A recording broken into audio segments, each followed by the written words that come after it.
What's going on, DZ team? It's Z here. Welcome back to another video, and this is a different setup than normal. I'm at my desk. Today we're going to do something a little different, and it's basically reacting, reviewing, and going over a couple of things that has happened recently in Austin, Texas. There was a cabana club shooting, and a gun store owner had a press conference shortly after that. So we're going to break down what had happened, some pros and cons to all of this, some looking at it from a tactical aspect, a legal aspect, and just as an instructor and a business owner aspect, and kind of give you guys insight to my thought process and kind of, how we go through this and my initial impressions on this. So let's get to it. All right, so this first thing I'm going to do is pull up the news article. I'm going to read over it quickly, and then we're going to go into a video and watch over this. So there was a man charged with murder in connections with the deadly East Austin shooting at a cabana club. Now, as a 20-year-old man was arrested and charged with murder. APD said that the shooting had happened April 10th on East 7th Street, and it's the 20th homicide of the year. Okay, cool. Now, let's see here. What Fox 7 News knows. So from what they know, police said that on April 10th at 8:40 p.m., police officers responded to a call shooting at the cabana club. When officers arrived, they found the victim, Richard Barr, I believe, is with gunshot wounds to his body. So multiple wounds to the body. Okay. He died from his injuries. All right. The investigation showed that there had been a fight in the parking lot outside the club that escalated into the suspect, 21-year-old Ryan Lara, shooting Barr in the back. Okay, so Ryan Lara is the guy that's charged with murder, and Barr is our suspected bad guy right now. If he got shot in the back already, that's pretty much a big no-no as far as Texas law goes. You can't shoot a fleeing suspect because there's no longer a deadly threat actively present in most cases. In this case, it seems like that would be the case. Thus far, Barr had been moving away and across the parking lot from Lara when he was shot. So, fleeing suspect shot in the back, killed him. Police said Lara had also shot 2 other people in the group. So now there was a group of people, all right, and shot 2 other people that may or may not have been a threat. We'll see. They were taken to the local hospital for their injuries. One victim remains in critical condition while the other victim was released. Okay. Lara was charged with murder, and they're still actively looking for information. Okay, so now what we're gonna do is pull up a YouTube video of the gun store owner that was vouching for said employees. I want to make sure it's very clear that my employees did exactly what they were supposed to do. They defended themselves. They were being attacked. Someone tried to kill them. One employee was knocked unconscious. He had no choice but to defend himself. And he did exactly what I would have done. He did exactly what I trained them to do. Last night, there was a shooting at a club on 7th Street, and 2 of my employees were involved in that shooting.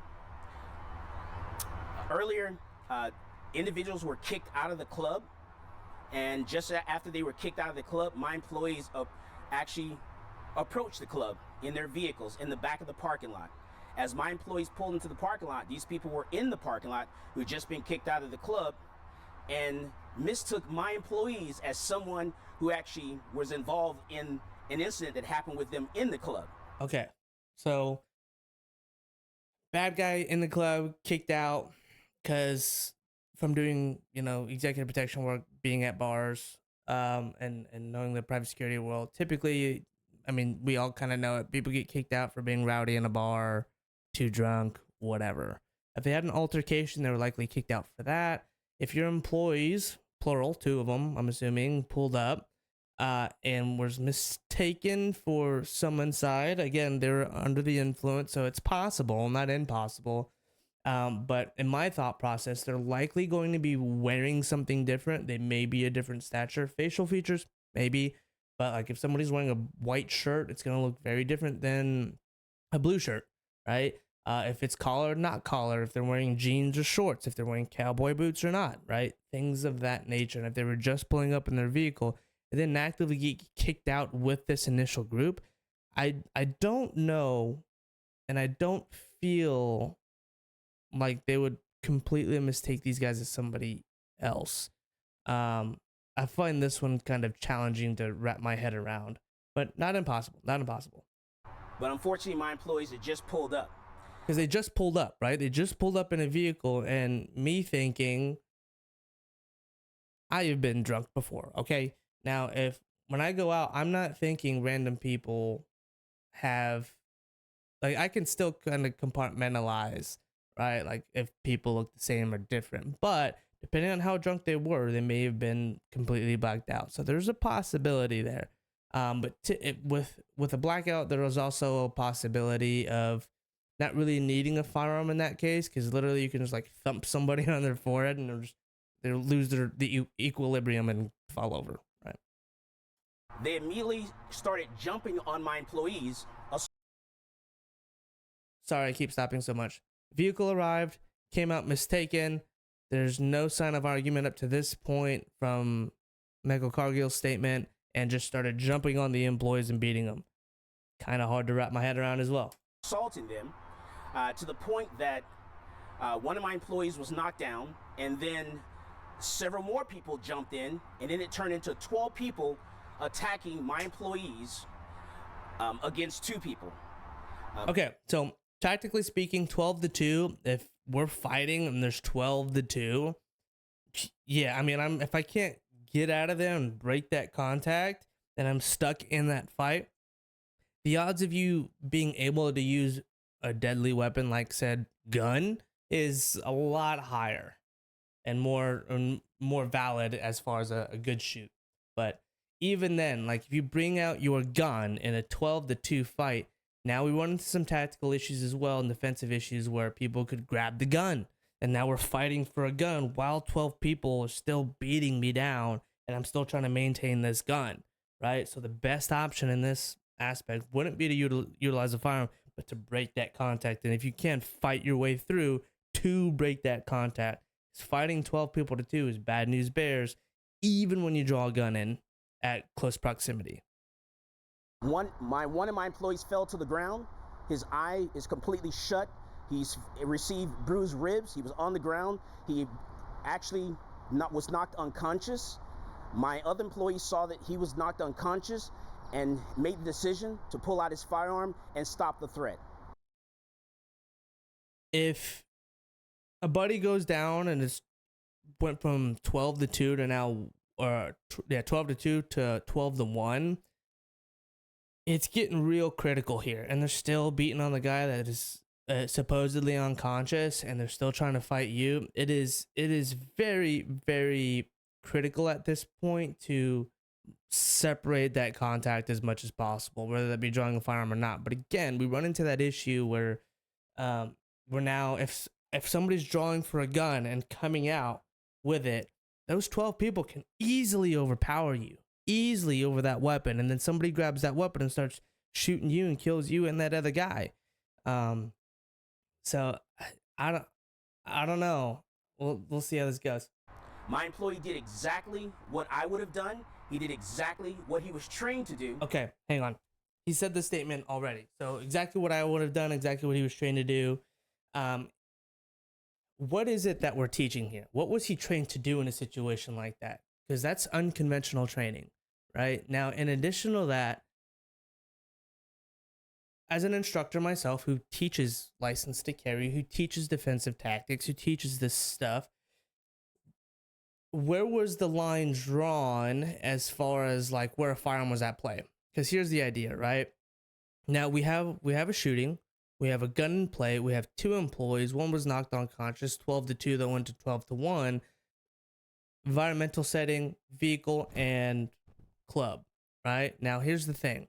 In Texas law, according to the Texas license to carry course that I am able to teach, right? And I've went through this stuff and I've taught hundreds of students on this already. There is a 51% sign that says if a business derives 51% or more of their on-site sale or consumption of alcohol, they are not allowed to bring a firearm on that premises, which is a building or anything or a portion of that building, right? Not necessarily the parking lot, but inside the building or anything physically attached to that building. Now, in addition to this, if Laura, the good guy with the gun, quote unquote good guy with the gun is what I'm saying. That's what we're gonna label him for now because we don't know all the details. The shooter, is bringing a firearm into a nightclub with a 98% chance of them having, maybe even 99% chance of them having a 51% sign. You're already planning to break the law. Now this is only on the assumption that they have a 51% sign. I have not been to this nightclub. I don't go downtown Austin for this specific reason.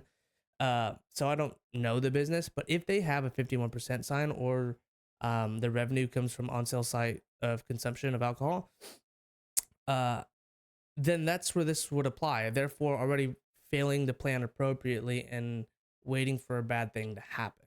Now, in addition to this, if the firearm, the weapon system, was in the truck, why not get in the truck and why not just leave? Right? So there's some inconsistencies here with, one, the training aspect of it, and two, the defender and protector mindset of like, how do we plan this appropriately, and really was a deadly threat needed in a situation like this. Let's continue with the video. Let's see what goes on. By stopping that threat. Okay. Another thing, what is the threat? Who is the threat, right? Multiple people were injured. One was actually killed. Were all 12 the ones that were the threat? Because if you only killed one, there is still 11 threats, right? So what is the threat? Who is the threat? And at what point did it stop? This is all because they mistook my employees as someone they had a disagreement with inside the bar. But unfortunately, my employees had just arrived at the scene. Any questions? Now, was the one bad guy the only one who mistook them, or was it 12 people? Because another variable here is, how come the bad guy in this situation, the dead bad guy, able to convince the 12 other people, let's beat down on this guy who just pulled up, who has nothing to do here.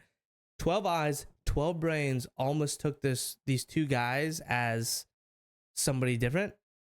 I don't know. I don't know. Not at this time. My employee was the one that discharged the firearm. What was the title that your employees were serving while being over there? Like, what was the reason that they were over there in the first place? My employees. So he asked, what was the purpose of your employees being there? They were over there in the first place. My employees was just going to the bar to have a great time. They had just pulled into the parking lot. Nothing to do with being, on call or on duty or anything like that? Nothing to do with being on call or on duty. Okay, so now we have a business owner and a business tying their name, tying their training to an incident of their employees that had nothing to do with your business in any fashion, with minimal information, very minimal information, and creating a bold statement saying they did everything absolutely right without knowing all the ins and outs of the details here. Very, very dangerous, and very dangerous thing to do, for one, and two, I would highly advise against this until some information has been fully gathered, especially when you say that you've trained them, because you haven't specified what that training is, one, and two, though I'm all for supportive leadership and disciplining behind closed doors, right, with your team to build them up and taking the brunt force head on, but this looks to me less like we did the right thing and trained them to do this properly, with the vagueness of what the training is and with the minimalness, the minimal details about said situation. Seems more like a opportunity for publicity as a business to take advantage of a situation that you were not tied to in any way, shape, or form, minus them being an employee of yours, to kind of highlight your business and training. Because the only thing that you can extract out of this from a business owner is, I support my employees and I train them to attack a deadly threat, but I don't know all the variables yet, and I'm just making a bold statement that they did exactly what they were supposed to do. But what is that, right? As an instructor, break contact, avoid the fight, situational awareness. The idea of using a firearm is a tool of absolute last resort, and Texas law states that a tool of absolute last resort, right? Absolute last resort. I mean, you've taken other options to try to avoid said thing, right? So I don't know. This just kind of my overview of this, and this is not to condemn anybody. This is no hate. This is an iron sharpens iron kind of thing, a love from one instructor to another instructor, and bringing it from an outside perspective from somebody who wasn't there and gaining information outside of the complete bubble of this sphere. Yeah. They mistook my employees as someone they had a disagreement with inside the bar. And so my employees, you had 12 people that jumped on my employees, and my employee thought that my other employee was getting ready to get killed because he had lost consciousness, and they continued to pound on him. And this lasted for like a minute. He's on the ground being pounded on, and so he had no choice but to pull his gun out and defend himself. How are you doing now? I'm sorry. A minute of getting beaten on the ground unconscious? Yes, so he is currently in custody at Travis County Jail. Did he stay in the scene? He did exactly what he's trained to do, and that's to get out of there because there's 12 people, a dozen people attacking 2 people. He had to get out of there. So he stopped the threat and then immediately got out of there and then went to urgent care and then after that to the South First Hospital here at St. David's. Don't know at this time. I couldn't hear what he said there. Let me see here. Oh, he said how many shots were fired. Do you know how many shots were fired? He said he doesn't know, which is also a very important variable. Why the significance to hold this press conference after what happened yesterday? I want to make sure it's very clear that my employees did exactly what they were supposed to do. They defended themselves. They were being attacked. Someone tried to kill them. One employee was knocked unconscious. He had no choice but to defend himself. Okay. This is where I'm having issues. Okay, so I don't want to keep repeating myself here, but the crew was asking why even host this, and Michael here is saying because I want you guys to know that they did exactly what they were trained to do, exactly what they're supposed to do, exactly what I would do.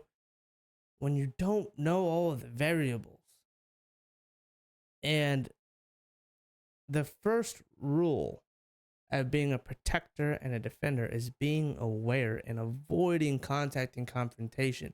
And again, it brings me back to where was the gun in this situation? Was it on Laura? If it was, and they were going into a nightclub where they have a 51, assuming most likely they have a 51% sign, they're already planning to break the law. Secondly, if the handgun was not on Laura and in the truck, that means Laura would have to go to the truck or the vehicle to get the firearm, and at that point, if you can get to the vehicle, just leave, right? It was only after 1 minute of this dude being beaten on, of his buddy being beaten on the ground unconscious, supposedly, where a firearm was drawn, meaning, assuming with those details that the firearm was already on Laura, so we're already planning to break the law. Right, there was no attempt to get back in the vehicle and just leave. Right? This is where I have an issue, which is why I'm saying this doesn't seem like a we did the right thing kind of training thing. This is more of a I want to use this moment to glorify my business and defensive training when there's a lot of different failures here. And a lot of variables here that are just not clear. He did exactly what I would have done. He did exactly what I trained them to do. And what was that training? That was not unconscious. Have they received medical attention when they sent to the hospital? Yes, so he received medical attention at South First, at the hospital here on South First, and he's now currently recovering at home. And so he's got a skull fracture and also bruised ribs. Say it one more time. For those employees that are involved in this, what kind of support are you giving? I'm offering 100% full support. My employees did exactly what they were supposed to do. They did exactly. So I love that he's doing this as far as giving support for your employees, and I'm all about leading from the front and then taking the backlash from the front and disciplining behind closed doors thing. But there's too many unknowns here, right? Again, this seems like a look at the business and less about the actual meat and potatoes of this defensive situation. What they were trained to do, they did exactly what He I would keeps do in repeating that that. situation. What are the titles of your employees? One is my assistant manager, and one is a sales clerk. Okay, so sales clerk, I can understand. If one of them's an assistant manager of a business that teaches defensive training, licensed to carry this stuff, and you've supposedly trained them, one, your assistant manager is in a leadership role. They should lead from the front as well, especially for the sales clerk. So if this is the case, the opportunity for avoidance should have been the highest priority versus taking a firearm and utilizing it and planning to go into a club that may have a 51% sign, therefore breaking the law. There's just too many failures here. It's a failure of preparation as well. Yes, very faithful employees, and I entrusted they did exactly what they were supposed to do, which they did. Have you had any contact with law enforcement regarding this incident? Have they reached out to you? No. Okay, so they asked if you had any contact with law enforcement. Have they talked to you about this incident? And he just stated no. They have not. I've made sure that my employees are covered by our attorneys, which they have. Which is and good. So we're going to make sure they're covered legally because we have the attorneys to back up everything that we do. Which is good, because anything that you say to law enforcement can and will be used against you in a court of law and against his employees. So if he was to make a statement like he just did on video, they're going to take this, use this, and extract this for court. Okay, well, what were you trained to do? What did Michael Cargill train you guys to do? Break that down for me, right? And they're going to do all this, count how many rounds were shot, break down the situation as they develop this case. I'm sure I know the answer to this, but are they licensed to carry? Okay, so he asked, I'm sure you already know the answer to this, but are they licensed to carry? Can't tell you this time. What? Let me hear that one more time. Can't tell you this time. Why not? This entire video has been about my training. They did what they're supposed to do. They done what I would have done. Right? But when it comes to validating the level of training they have, we can't talk about it. What are we doing? Why are we withholding this information when this is the meat and potatoes of the validation that you're trying to look for as far as their actions? If you know that they did everything right, tell them what kind of training they have, right? Especially if you're a gun store owner who teaches this stuff. Why are we beating around the bush around their certifications, but they've been trained to do X, Y, and Z? You're like hinting towards it, but not really hinting towards it, right? So there, it seems like there's a try to like a verbal walk around of, I'm gonna tell them that they have training and that they have done these things that they've learned from me in this business, but I'm not gonna tell you what type of training or to the level of training that they're doing, which is a big problem for me. Also, the one in custody, are they facing any charges you can share with us? Yes, that is correct.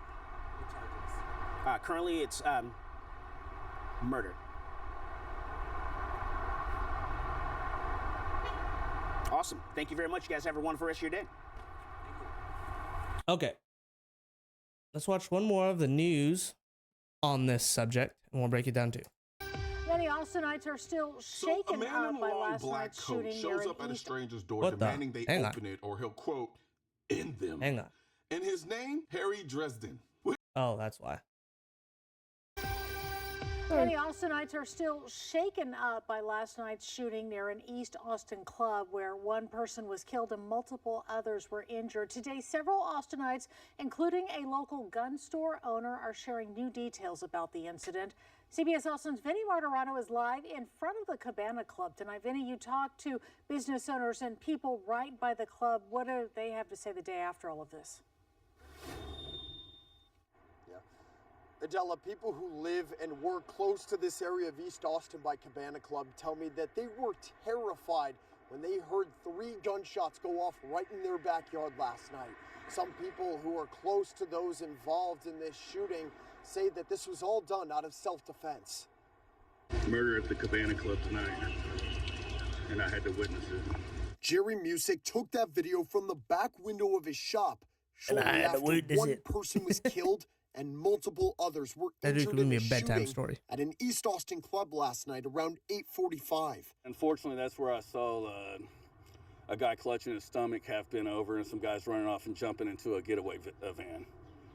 And still at that point, I was still in shock. Music, as well as some other people who live in the apartment complex next door who didn't want to be on camera, say they heard 3 or 4 shots go off. Okay, so 3 or 4 shots. That is problematic because the article we read said that there was 1 dead, 2 injured. If there were 3 shots, that means Lauro, boom, boom, boom, hit his shots where he was aiming. If there were 4 rounds or more, that means that 4th round, where did it go? Right? There's a lawyer attached to every single round fired out of your gun. So where did that round go? And if, you know, more, it says 1 killed, more injured here at the bottom text line here. How many more were injured? That's what I want to know. To me, it's disturbing, like, to say the least. And I think that obviously there's a lack of regard for human life. So I can understand that from a outside perspective, don't know any of the circumstances, a disregard for human life, right? Because a lot of people that have firearms that don't get training think that and some that even try to seek out training, their initial thoughts are, I'm going to use a firearm because I'm afraid that I won't win a fight. That's not the law, right? You can't just use a firearm because you feel scared. Unfortunately, that's just not how it works, right? So I can understand this perspective, especially for somebody that may not have gotten firearms training, which if a response like that tells me it might be that, or he may have had firearms training, formal training, and just not know the details. For whatever reason. This afternoon, the owner of Central Texas Gunworks, Michael Cargill, says that 2 of his employees were involved. He says 1 is in the hospital and the other is being charged with murder. They were being attacked. Someone tried to kill them. 1 employee was knocked unconscious. He had no choice but to defend himself. He says the 2 pulled up to Cabana Club to hang out when a group who got kicked out of the bar approached them. The group allegedly mistook his employees for someone else they got into a fight with earlier. He says that led to a fight outside the club, and one of his employees pulled out a gun. Wait. So I'm going to go back real quick. Was the argument inside the club or outside the club?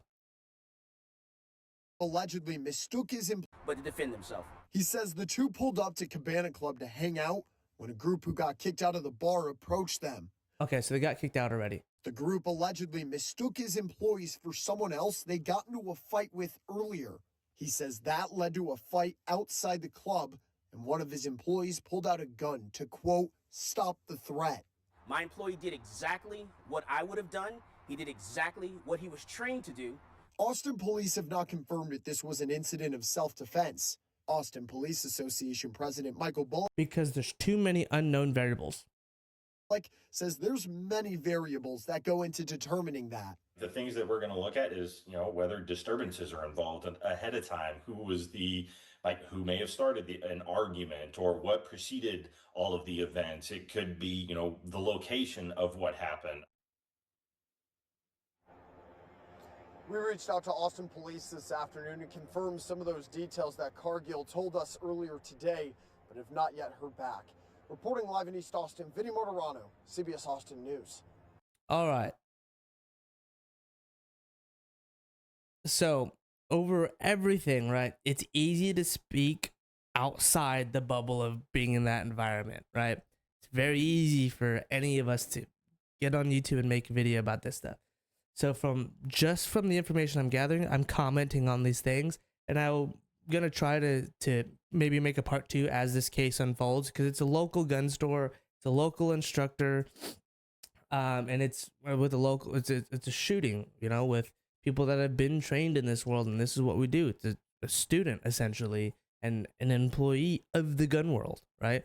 And so I make videos on instructors, business, protection, training, those things. And so to comment on something like this, it's not to condemn, it's not to be like you're this and you're that. This is a outside perspective from the information that I can intake and then process and tell you guys, okay? But in addition, I may be wrong on certain things, right? I'm getting information as it's being reported, and as I look it up and gather an intake, and from what I've gathered, this doesn't look like one the gun store owner should have had a press conference and call the press the following day with minimal information and make those bold statements of said scenario when you weren't even there. And in addition, talk about the training that you gave them, alluding to a higher form of training, but also recanting and hiding their certifications and the official statement saying what type of training that they received. Hence are they licensed? Well, I'm not going to say that right now, right? Why not, right? We've already been pushing that agenda, and we've been pushing that I'm training them well. But when we talk about training, I don't want to tell you what kind, right? But I'm going to make all these other bold statements as in they did absolutely everything right. This is not a secret sauce, guys.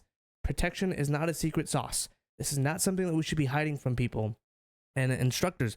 This is not something that we should be running from either, right? I'm all for leading for the front. I'm all for having leadership that defends their employees. Yes, but do it when you have the proper information. Don't just do it because you want cameras on your business with you in uniform talking about the high level of training that you may or may not offer, and then recant from the actual official statement of the certifications of trainings that they've been through your business.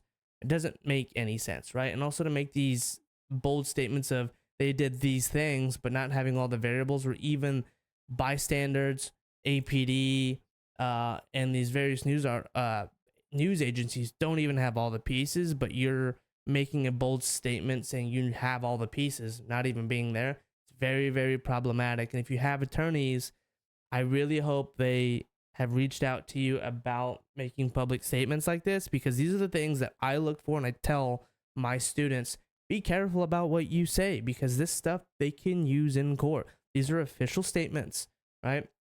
Don't get involved if you don't have to. You don't have to make everything public. If you want to talk about your training, do it in another way, right? Wait for this thing to unfold.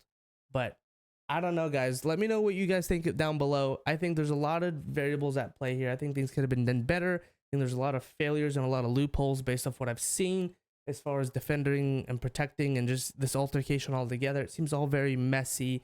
Seems all very kind of from a business aspect, it seems like put the cameras on me, highlight the business and training. For the defensive situation, it seems like a failure of planning, and a lack of training, really. And I don't know. This is just kind of my thought process on it. But let me know what you guys think down below. I will try to stay informed on this and make a part 2 and maybe recant some statements. Maybe some things come out. Maybe I'm completely wrong, and that's okay. I can be wrong. I'm human, right?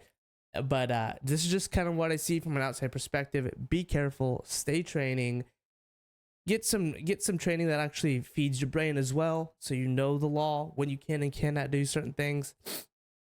Protection is flipping a chapter in your book. It's not something you write off once. And if you want to come get training with us, we offer this type of training as far as mindset, what to think of, avoiding the confrontation, what to do in a confrontation, and how to break from that. Choosing your word choice very, very carefully and planning appropriately.